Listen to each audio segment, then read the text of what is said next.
Okay, we are now in Hasbar 10:6. We're in Daf Yud Ches Amud Aleph in Brachos, and the Mishnah said that a person whose relative is before him, the obligation lies before him, he is exempt from doing positive mitzvos. And the Gemara continues and says, Meso ein. The Mishnah seems to infer that if it's your relative, you are exempt from doing the mitzvah, avol mishamro, but if you're just guarding the body, lo, you're not exempt from positive mitzvot.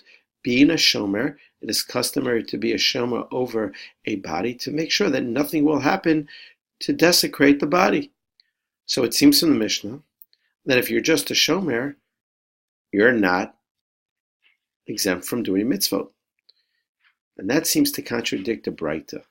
Vatanya, we learned in a Braita, Hamishamer es hames, someone who watches over a dead body, afal pi, even though she'eno meso, it's not the person's relative that he's watching over, patur. He is exempt, mikriyat shma, min tefillah, min tefillin, we call mitzvah amuros patorah.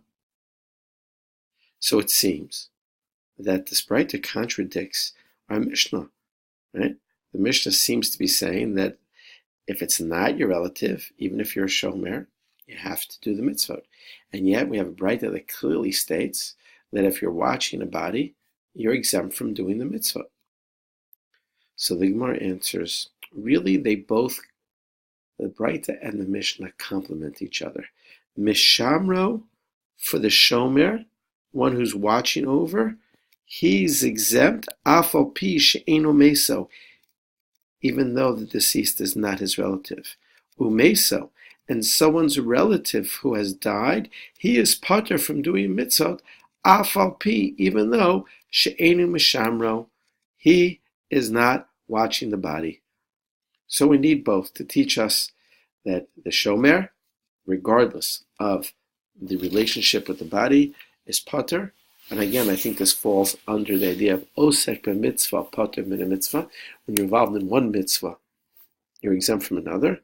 And for the relative, even though they're not watching over the body, they're also exempt until the body is buried.